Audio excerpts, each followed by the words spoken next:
फिल्मों को tax free करने का क्या मतलब होता है?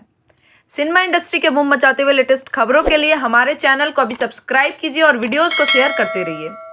11 मार्च को विवेक अग्निहोत्री की film the Kashmir files release हुई। कश्मीरी पंडितों के मसले पर बात करने वाली इस फिल्म की खूब चर्चा है। कलेक्शन के मामले में भी फिल्म बड़े नंबर्स स्कोर कर रही है। ट्रेड एनालिस्ट तरण आदर्श के मुताबिक शुरुआती 3 दिनों में द कश्मीर फाइल्स ने 27.15 करोड़ रुपए की कमाई कर ली है, जो कि पोस्ट पैंडेमिक मार्केट के लिहाज से बढ़िया आंकड़ा है। द कश्मीर फाइल्स के कंटेंट को देखते हुए इसे गुजरात, मध्य प्रदेश, हरियाणा और कर्नाटक जैसे राज्यों में टैक्स फ्री डिक्लेयर कर दिया गया है। 2017-2018 में जीएसटी के आने से पहले फिल्म टिकट पर एंटरटेनमेंट टैक्स लगा करता था। फिल्म टिकटों पर कितना एंटरटेनमेंट टैक्स लगेगा, इसका फैसला राज्य सरकारें करती थी। मिसाल के तौर पर उत्तर प्रदेश में 60% एंटरटेनमेंट टैक्स लगता था। ये टैक्स लगता है एडमिशन रेट पर। एडमिशन रेट यानी किसी थिएटर में जाने के लिए जो रकम थिएटर वाले चार्ज करते हैं।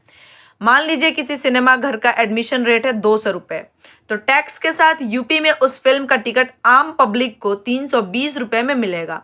हरियाणा में 30% एंटरटेनमेंट टैक्स लगता था, तो वहाँ जनता के लिए फिल्म के टिकट की कीमत होगी 260 रुपये। मगर 2017 में जीएसटी यानी गुड्स एंड सर्विसेज टैक्स के आने के बाद खेल बदल गया। राज्यों के हाथ से मनमाना एंटरटेनमेंट टैक्स वसूलने का अधिकार छीन लिया गया। केंद्र सरकार ने तय किया कि देश के हर हिस्से में फिल्मों की टिकट पर 28% जीएसटी लगेगा। ये जीएसटी राज्य और केंद्र सरकार के बीच बराबर बटेगा।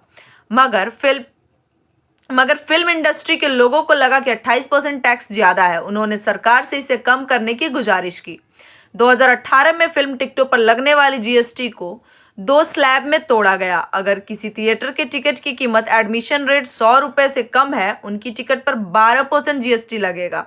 जिन थिएटरों का एडमिशन रेट 100 रुपये से ज़्यादा है, उनकी टिकट पर 18% जीएसटी चार्ज किया जाएगा।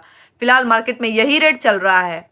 हम आए दिन सुनते रहते हैं कि फलाने फिल्म को दिमाग के राज्य में टैक्स फ्री कर दिया गया है। इसके पीछे बहुत सिंपल गणित है। जैसा द कश्मीर फाइल्स को मध्य प्रदेश में टैक्स फ्री कर दिया गया है, इसका मतलब ये हुआ कि एमपी में इस फिल्म के टिकट पर 18 की बजाय सिर्फ 9% जीएसटी लगेगा। 9% माफ कर दिया जाएगा। ऐसा इसलिए क्योंकि जीएसटी केंद्र और राज्य सरकारों के बीच आधा आधा बंटता है, और इस फिल्म को सिर्फ मध्य प्रदेश सरकार ने टैक्स फ्री घोषित किया है, केंद्र सरकार ने नहीं। यानी जब कोई राज्य किसी फिल्म को टैक्स फ्री घोषित करता है, तो वो फिल्म टिकट पर लगने वाली टोटल जीएसटी का 50% ही माफ कर सकता है। मान लीजिए मध्य प्रदेश में जीएसटी समेत फिल्म की टिकट की कीमत है 220 रुपये। जब राज्य सरकार उस फिल्म को टैक्स फ्री कर देगी तो पब्लिक को वो टिकट मिलेगी 202 रुपये में। हालांकि प्रोड्यूसरों को इसका ज़्यादा फायदा नहीं मिल पाता, क्योंकि जैसा हमने पहले बताया कि थिएटर के एडमिशन रेट पर जीएसटी चार्ज किया जाता है। जैसे एमपी में टिकट की कीमत थी 220 रुपये, राज्य में टैक्स फ्री किए जाने के बाद उसकी कीमत हो गई 202 रुपये। ऐसे में कई थिएटर मालिक अपने यहाँ एन वक्त पर एडमिशन रेट बढ़ा देते हैं, क्योंकि इसके खिलाफ कोई कानून नहीं है। कई बार थिएटर मालिक इसी लूप होल का फ़ायदा उठाते हैं। हालांकि हर केस में ऐसा नहीं होता।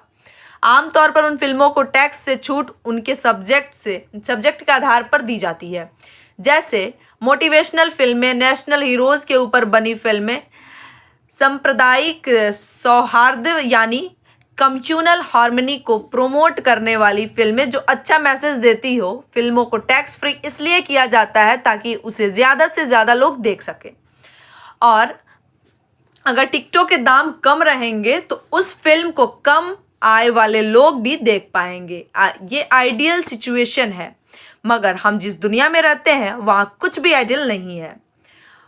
फिल्मों को एंटरटेनमेंट टैक्स मुफ्त करने का चलन लंबे समय से चला आ रहा है। 1960 में आई सत्येन बोस की फिल्म मासूम को टैक्स फ्री कर दिया गया था, क्योंकि बच्चों की फिल्म थी। 1964 में आई चेतन आनंद की फिल्म हकीकत को भी एंटरटेनमेंट टैक्स फ्री कर दिया गया था, क्योंकि वो इंडिया चाइना वॉर पर बेस्ड फिल्म थी। 1977 में आई मनोज कुमार की फिल्म शिरडी के साईं बाबा को महाराष्ट्र में टैक्स फ्री किया गया था, क्योंकि वो फिल्म कम्युनल हार्मनी को प्रमोट करने वाली थी।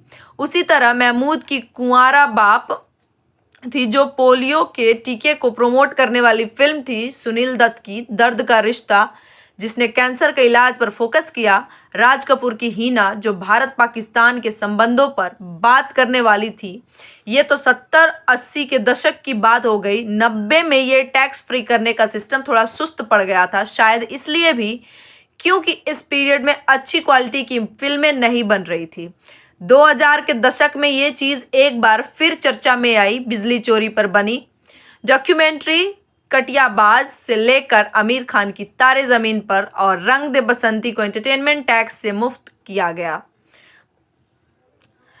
Olympic medallist boxer MC Mary Kom की बायोपिक मैरी कॉम को रिलीज करने से पहले ही कई राज्यों में टैक्स फ्री कर दिया गया था।